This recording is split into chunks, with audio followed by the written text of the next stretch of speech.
अभिषेक here, आप सभी का स्वागत है फार्मेसी पाठशाला के यूट्यूब चैनल पे। आप सभी को टाइटल से तो पता चल ही गया होगा कि हम आज डिस्कस करने जा रहे हैं यूपीएससी ड्रग इंस्पेक्टर एग्जामिनेशन के बारे में। और इस सीरीज के अंदर हम डिस्कस करेंगे प्रीवियस ईयर के question paper of UPSC DI. तो इस सीरीज के अंदर हम अभी आज जो पेपर लेने जा रहे हैं वो 2015 का यूपीएससी डीआई का पेपर है। इस पेपर के अंदर टोटल 150 क्वेश्चन थे, तो हम इसको टोटली 6 पार्ट के अंदर करेंगे, जिसमें हर पार्ट के अंदर 25 क्वेश्चन को कंप्लीट एक्सप्लेनेशन के साथ समझाया जाएगा। तो चलिए शुरू करते हैं। हमारा सबसे पहला question, zero order kinetics is seen in all except. Zero order kinetics सब में देखी जाती है एक्सेप्ट। यहाँ पे एक्सेप्ट वर्ड आ गया है, यानी इसमें से कौन सा ऐसा ड्रग है जिसमें हम जीरो ऑर्डर काइनेटिक्स को नहीं देखते। अगर हम ऑप्शंस देखें तो हमारे पास सबसे पहला ऑप्शन आता है ए सैलिसिलेट, बी बारबिटूरेट, सी फिनेटोइन, डी इथेनॉल। अब अगर बात करें, एक ट्रिक आती है यहाँ पे जिससे हम समझ सकते हैं कि जीरो ऑर्डर काइनेटिक्स में कौन कौन से ट्रिक आते हैं। तो यहाँ पे वो ट्रिक है zero watt power correct. Zero means zero order kinetics, W means warfarin, A means alcohol या एस्प्रिन, ई से टॉलब्यूटामाइड और नेक्स्ट टी से थियोफाइलिन और पी से पावर, पावर मीन्स फिनेटोइन। अब अगर यहाँ हम ऑप्शंस को देखें तो हमारा पहला ऑप्शन आता है सैलिसिलेट, जो कि एस्प्रिन का एग्जांपल है, मतलब एस्प्रिन सैलिसिलेट क्लास से बिलोंग करती है, तो ये हमारा ऑप्शन नहीं होगा। नेक्स्ट ऑप्शन की बात करते हैं सी फिनेटोइन, पी से पावर, पी से फिनेटोइन, तो ये भी हमारा ऑप्शन नहीं होगा। डी इथेनॉल, इथेनॉल भी नहीं होगा क्योंकि इथेनॉल अल्कोहल डेरिवेटिव है और हमारा ए से अल्कोहल या एस्प्रिन। तो हमारे पास एक ही ऑप्शन बचता है जो कि है बारबिटूरेट। तो हमारा सही जवाब होने जा रहा है बारबिटूरेट। नेक्स्ट क्वेश्चन की तरफ बढ़ते हैं। नेक्स्ट क्वेश्चन कौन सा है हमारा? Next question, which one of the following is not a product. इनमें से कौन सा ड्रग है जो कि प्रोडक्ट नहीं है? Option A fluorohydrate, option B diazepam, option C enalapril, option D oxcarbazepine. पहले बात करते हैं प्रोडक्ट होता क्या है। प्रोडक्ट वो ड्रग होते हैं जो कि बॉडी में लेने के बाद अपनी एक्टिव फॉर्म में कन्वर्ट होते हैं। फर्स्टली जब हम उन्हें लेते हैं तो अपनी एक्टिव फॉर्म में नहीं होते, जब वो फर्स्ट मेटाबोलाइज होते हैं तब वो अपनी एक्टिव फॉर्म में कन्वर्ट होते हैं, देन वो अपना एक्शन प्रोड्यूस करते हैं। तो हमारा यहाँ सही जवाब होने जा रहा है डायजेपाम। जो डायजेपाम है वो एक प्रोडक्ट नहीं है। नेक्स्ट ऑप्शन की तरफ बढ़ते हैं, नेक्स्ट क्वेश्चन की तरफ, sorry. Which one of the following drug does not cross the placenta barrier? इनमें से कौन सा ड्रग है जो प्लेसेंटा बैरियर को क्रॉस नहीं कर सकता? ए मॉर्फिन, बी लिथियम, सी वारफरीन, डी हेपेरिन। तो अगर हम यार बात करें मॉर्फिन, लिथियम, वारफरीन या हेपेरिन की, तो इनमें से जो ड्रग लेस लिपोफिलिक है, साइज मॉलिक्यूलर साइज बड़ी है, वो प्लेसेंटा को क्रॉस नहीं करता। Highly lipophilic drug easily placenta को क्रॉस कर सकते हैं, मॉलिक्यूल साइज इनका कम है, वो भी प्लेसेंटा बैरियर को इजीली क्रॉस कर सकते हैं। लेकिन जो हमारा हेपेरिन है यहाँ पे, वो प्लेसेंटा बैरियर को क्रॉस नहीं कर सकता। तो हमारा यहाँ सही जवाब होगा हेपेरिन। नेक्स्ट क्वेश्चन की तरफ बढ़ते हैं, क्वेश्चन नंबर 4। क्वेश्चन नंबर 4 को क्या कहता है? The evidence which indicate that a drug stored extravascularly. वो एविडेंस क्या है जो प्रूव करता है कि ड्रग एक्स्ट्रावेस्कुलरली स्टोर हो रहा है? तो हमारे पास यहाँ पे भी 4 ऑप्शंस हैं। Small clearance, small apparent volume of distribution, large apparent volume of distribution या लार्ज क्लियरेंस। तो हमारा यहाँ पे सही जवाब होने जा रहा है लार्ज क्लियरेंस। नेक्स्ट क्वेश्चन की तरफ बढ़ते हैं, क्वेश्चन नंबर 5, जो कि है Which one among the following drug can be given safely during pregnancy? इनमें से कौन सी ड्रग ऐसी है जो प्रेगनेंसी के दौरान सेफ होती है? अब डिस्कस करते हैं कि प्रेगनेंसी के दौरान में से कौन सी ड्रग सेफ है। तो पहला ऑप्शन है हमारा टेट्रासाइक्लिन। हमारे अकॉर्डिंग टेट्रासाइक्लिन तो बिल्कुल नहीं होगा, क्योंकि टेट्रासाइक्लिन वो ड्रग है जो इजीली प्लेसेंटा बैरियर क्रॉस कर जाता है और बोन से डिपॉजिट हो जाता है और बोन के डिफॉर्मेशन भी कर सकता है, तो ये तो बिल्कुल भी सेफ नहीं है। Next thalidomide. थैलिडोमाइड तो बहुत ज्यादा फेमस है अपनी ट्रेजेडी की वजह से, इसी वजह से तो फार्माकोविजिलेंस आया था, तो ये भी ऑप्शन नहीं होगा। Next primaquine, primaquine and chloroquine.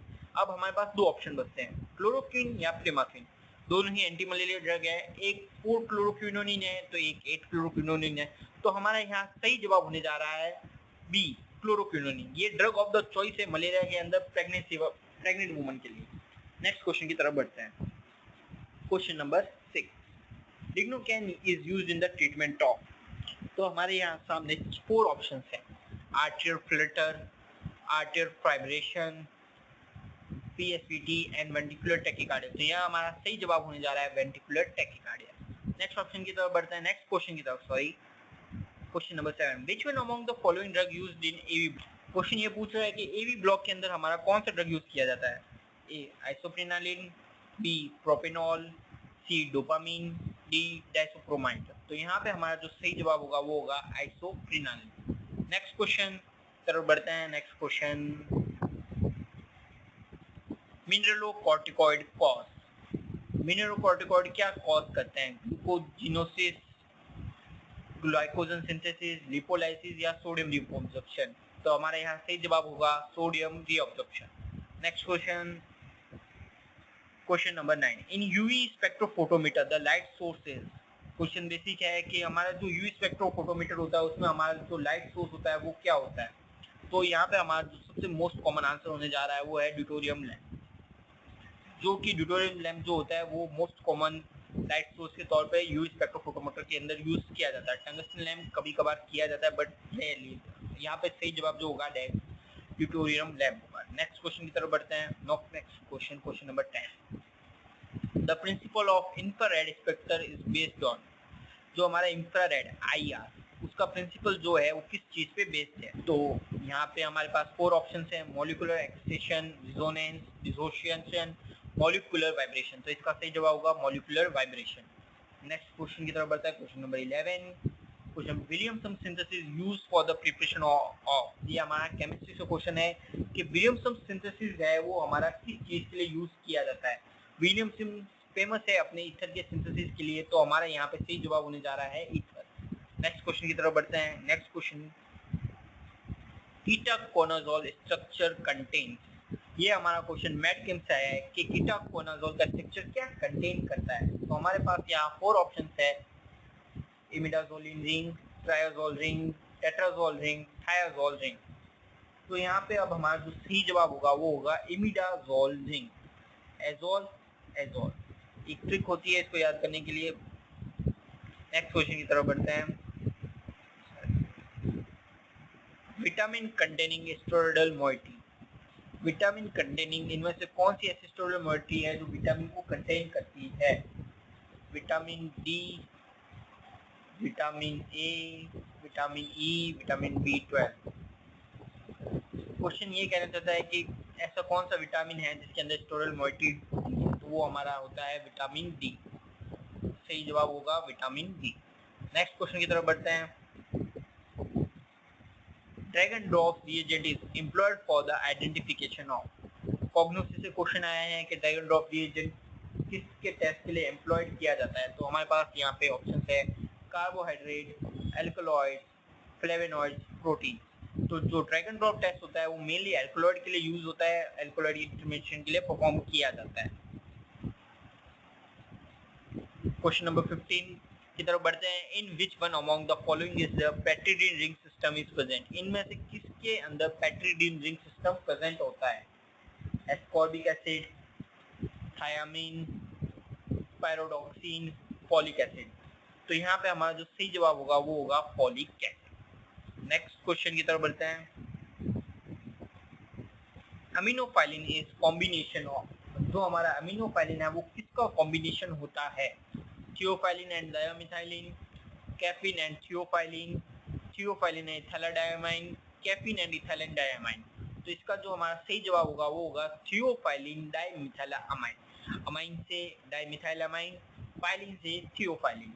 इस इजी ट्रिक से हम इसको याद रख पाएंगे कि अमाइन अमाइनो, फाइलिन से फाइलिन। ठीक है, नेक्स्ट क्वेश्चन की तरफ बढ़ते हैं। हमारा next question, purine ring system is a fusion of. Purine ring system किस चीज का फ्यूजन है? तो हमारे पास यहाँ 4 ऑप्शन है, A pyridine and imidazole, pyrimidine and imidazole, piperidine and pyrazole, piperidine and imidazole, pyridine and imidazole या पाइरिमिडीन एंड इमिडाजोल। तो यहाँ पे हमारा जो सही जवाब होगा वो होगा pyrimidine and imidazole. Next question की तरफ बढ़ते हैं। ये हो चुका है question number 18, furosemide contain the following heterocyclic ring. Furosemide, furo means furan. Easy question था, नाम से पता चल रहा है कि यहाँ पे फ्यूरेन होगा। नेक्स्ट क्वेश्चन की तरफ बढ़ते हैं। Question number 19, the term of every patient in India from the date of filing is. Term of every patent, sorry patent, यहाँ पे जो है पेटेंट मेंशन है, पेशेंट नहीं, पढ़ने में थोड़ी सी दिक्कत हो गई। Term of every patient in India under Indian patent है from the date of filing is. ये क्वेश्चन हमसे ये पूछना चाहता है कि जो पेटेंट होता है वो कितने साल के लिए वैलिड रहता है after the filing the form. तो ये कॉमन क्वेश्चन है, इसका सही जवाब होगा 20 ईयर, जो स्टूडेंट्स के अंदर हमने कहीं ना कहीं कभी ना कभी पढ़ा ही है। Easy question. नेक्स्ट क्वेश्चन की तरफ बढ़ते हैं। Term of question number 20, raloxifene is indicated for use in. Raloxifene को किसके इंडिकेशन के लिए यूज किया जाता है? A rickets, B hypothyroidism, C post menstrual osteoporosis, D intestinal osteopathy. तो इसका सही जवाब होगा C post menopausal osteoporosis.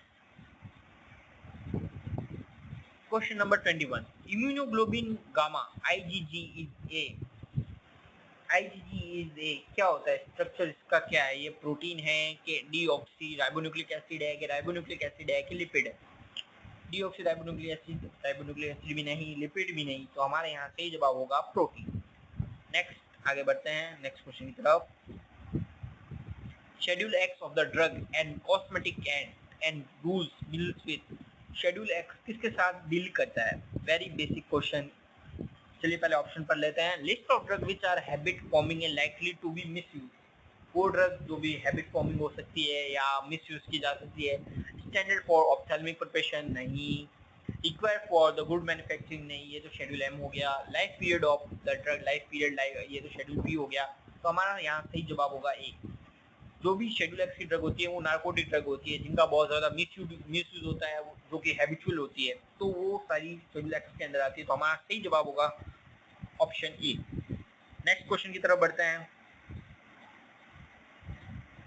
Question number 23, creatinine clearance is used as the measurement of। creatinine clearance किस चीज को मेजर करने के लिए इस्तेमाल किया जाता है? Renal excretion rate, active renal secretion, glomerular filtration rate या ट्यूबुलर रीअब्जॉर्प्शन। तो यहाँ पे सी जवाब होगा C glomerular filtration rate. Question number 24 की तरफ हमारा आज का सेकंड लास्ट क्वेश्चन।